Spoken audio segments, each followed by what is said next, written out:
Bonjour. Lundi 20 février, nous avons une nouvelle lune à 1 degré Poisson. Et Jupiter est conjoint à Chiron. C'est une astrologie qui favorise la guérison et la croissance. Mais la nouvelle lune fait une conjonction hors signe avec Saturne qui est à 28 degrés Verseau. Alors, normalement, une nouvelle lune en Poisson est l'occasion de faire un vœu. Parce que dans l'océan infini des Poissons, tout est possible. Cependant, Saturne n'exauce pas les souhaits. Saturne exige des actions concrètes, des efforts, du travail. C'est pourquoi lors de cette nouvelle lune en Poisson, vous êtes invité à vous engager. D'ailleurs, la nouvelle lune va nous donner surtout un avant-goût du prochain transit de Saturne en Poisson, de ce dans quoi Saturne va exiger que nous nous engagions. Cette nouvelle lune en Poisson a un grand potentiel de manifestation. Elle vise à rendre tangible l'intangible et à transformer les rêves en réalité. Mais voilà, les rêves se réalisent si nous faisons le travail. Saturne. Quelle est la différence entre un souhait et un engagement? On fait un souhait, on fait un vœu quand quelque chose n'est pas à notre portée. Si nous voulons quelque chose et que nous ne savons pas comment l'obtenir, alors nous faisons un vœu. C'est très différent des intentions. Parce que lorsque nous faisons un vœu, nous acceptons que la réponse soit hors de notre portée. Nous laissons le soin à l'univers de pourvoir à ce que nous désirons. Une intention, un engagement, c'est très différent. Lorsque nous décidons de quelque chose, nous posons une intention, nous prenons un engagement, nous nous engageons sur un résultat, sur un objectif.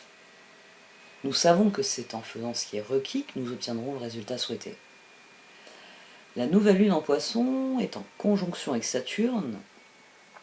C'est donc une invitation à s'engager sur un résultat à venir, sur un objectif, tout en gardant les possibilités ouvertes. Durant une nouvelle lune en Poisson, nous n'avons pas toutes les réponses. Mais un engagement fort est exigé par Saturne. Nous avons aussi un des maîtres de la nouvelle lune, Jupiter, qui est conjoint à Chiron en Bélier. Et c'est l'un des transits les plus importants de l'année, car cela offre des opportunités de guérison, de croissance.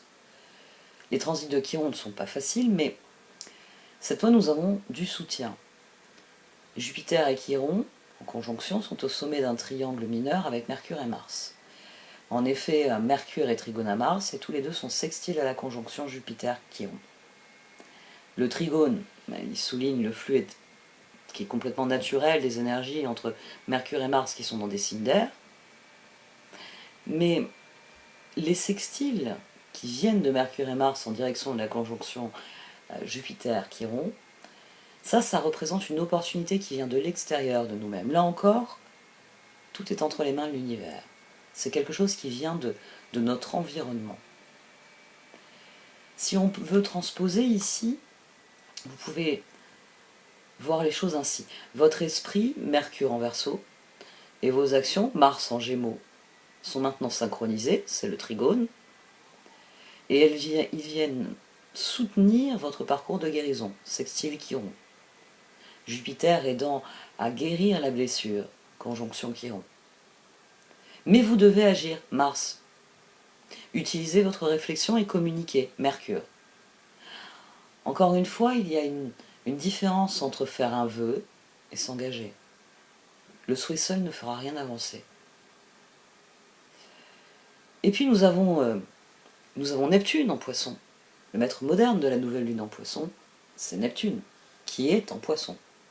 Et Neptune, il est encore sous le charme de sa rencontre avec Vénus. Il est sur la fin du signe. Vénus, elle conclut son transit en Poisson par un sextile à Pluton. Je vous en ai parlé.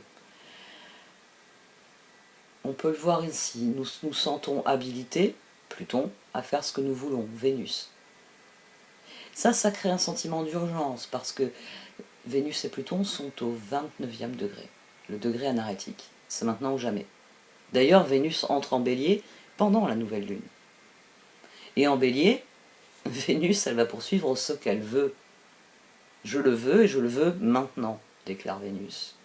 Et elle commence à courir après l'objet de son désir. Elle est en Bélier, elle est libre de faire ce qu'elle veut. La meilleure qualité de Vénus en Bélier, c'est l'honnêteté émotionnelle. C'est une énergie, c'est une audace et une vivacité qui sont propres à Vénus en Bélier. Et lorsque nous allons vers ce qu'il y a de plus authentique de manière aussi naturelle que le fait Vénus en Bélier, nous pouvons enfin revendiquer nos sentiments, nos valeurs, nos goûts, nos dégoûts, nos envies. Il y a un appel ici à aller en direction de ce que l'on désire vraiment et profondément. Si vous vous sentez appelé, définissez vos intentions concernant ce que vous souhaitez accomplir dans votre vie. Saturne se prépare à entrer en Poisson, et ça je vais vous en parler durant tout le mois de mars. Mais cette nouvelle lune, elle vient nous donner un avant-goût de ce que va être ce transit de 2 ans et demi. Parce que Saturne met en évidence où nous devons assumer la responsabilité de nos vies. Ce dans quoi nous devons faire preuve d'engagement, nous désirons profondément ce que nous désirons vivre profondément.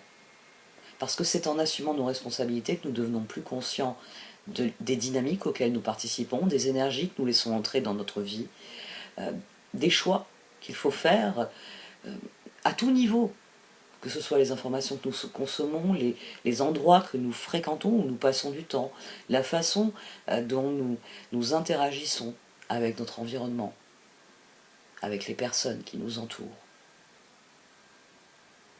Surveillez les thèmes qui vont colorer cette semaine, cette nouvelle lune en Poisson. Parce que cette nouvelle lune peut appuyer là où il faut créer un nouvel équilibre. Elle est en Poisson. Nous pouvons ressentir le besoin de tenir le coup, de prendre les choses en main, ou nous pouvons ressentir le besoin de lâcher prise. Plus probablement, il faudra trouver un équilibre entre les deux. Parce que le Soleil traverse désormais le dernier signe du zodiaque, les Poissons. Et il est important que nous prenions un moment pour réfléchir à ce que nous avons vécu tout au long de l'année écoulée.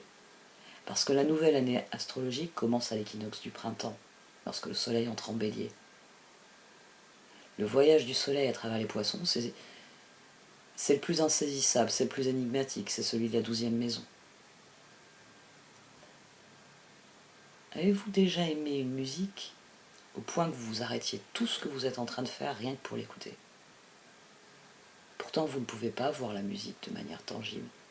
Elle n'a rien de réellement concret. Mais vous éprouvez le besoin de ressentir vraiment ce qu'elle est. Ce son qui s'évanouit aussitôt qu'il a été prononcé. C'est l'essence des Poissons. C'est d'ailleurs l'un des signes qui raffole le plus de la musique, on le dit souvent. Les Poissons sont là pour nous aider à guérir, à pardonner, à apprendre, à comprendre, à transcender les choses. Quand décidez-vous de tenir bon? Quand décidez-vous de lâcher prise? C'est l'équilibre entre ces deux choses qui est mis en lumière par les Poissons. Pendant la saison des Poissons, nous sommes guidés pour suivre le courant. Nous sommes encouragés à abandonner le bavardage mental, tous les plans qu'on a formulés, tout cet encombrement mental que nous cultivons jour après jour. Nous sommes encouragés à nous laisser flotter, guidés par notre intuition et les énergies de notre environnement. Cette période de l'année est un moment d'aboutissement, de clôture. Nous clôturons un chapitre. Et il faut donc créer un espace pour la prise de conscience de ce moment de transition, avant que quelque chose ne renaisse, émergeant du vide de l'hiver, pour vivre un nouveau printemps. Ici, ce qui est extrêmement significatif, c'est que Saturne vient intervenir sur cette nouvelle lune, alors même qu'il n'est pas encore arrivé en Poisson. Saturne vient exiger que nous agissions réellement sur les choses que nous pouvons changer, sur les choses que nous souhaitons réaliser. Si nous nous sentons coincés, cette nouvelle lune nous dit de bouger, de prendre une décision et de changer ce que doit. Il n'y a pas de mauvais chemin. Ça, c'est le message de Neptune, c'est le message des poissons. Tout dépend juste de la façon, de l'attitude dont nous abordons les choses pendant que nous voyageons. Les poissons sont représentés par deux poissons qui nagent dans des directions opposées. Ils empruntent des chemins différents, mais leur voyage circulaire signifie qu'ils finissent tous les deux par parcourir les mêmes eaux, par naviguer selon le même flux. Leurs expériences vont être différentes, mais en fin de compte, ils arrivent tous les deux à la même destination. Les poissons nous montrent ainsi que toutes les directions que nous suivons finissent par nous mener là où nous devons être. La saison des poissons nous rappelle que le temps n'est pas linéaire, que tout a une signification symbolique, que tout nous apprend quelque chose, car tout est interconnecté. D'ailleurs, un poisson représente la lumière, tandis que l'autre représente l'obscurité, à la manière du yin et du yang, indiquant le voyage nécessaire entre ombre et lumière. La dualité fait partie intégrante de l'énergie des poissons. Cette nouvelle lune en poisson vient nous guider pour trouver un équilibre entre tenir bon et lâcher prise. Parce que cette lunaison représente une invitation à ne pas être des spectateurs passifs de la vie. Durant cette nouvelle lune, nous sommes invités à contribuer au flux de la vie, à suivre le courant afin qu'il nous amène exactement là où nous sommes censés être. La saison des poissons, la nouvelle lune en poisson, ici dirigée par Saturne, nous encourage à mettre notre créativité au service de quelque chose de plus grand que nous-mêmes, et nous rappelle que tout ce que nous faisons, pensons, ressentons, a un impact sur notre environnement, et donc sur le collectif. Le soleil et la lune se rencontrent sur le premier degré des poissons, et sous l'œil scrutateur de Saturne. C'est pour commencer un cycle lunaire qui explorera les systèmes, les manières d'être, afin de déterminer qu'est-ce qui est encore vrai, qu'est-ce qui est encore authentique, et qu'est-ce qui appartient au passé, qu'est-ce qui doit être abandonné dans le passé. Au cours des semaines à venir, abandonnez ce qui ne résonne plus avec ce que vous devenez. Adoptez un niveau plus profond d'intégrité, d'alignement avec vous-même.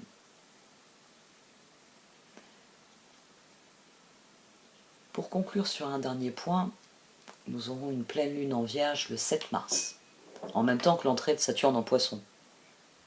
Cette lunaison attirera notre attention sur l'équilibre dans nos vies, l'ordre et le chaos qui y règnent, nous invitant à explorer comment trouver plus d'harmonie entre la partie de nous qui a besoin de créativité, qui a besoin d'improviser, et l'autre partie de nous qui a besoin de rigueur et de méthode.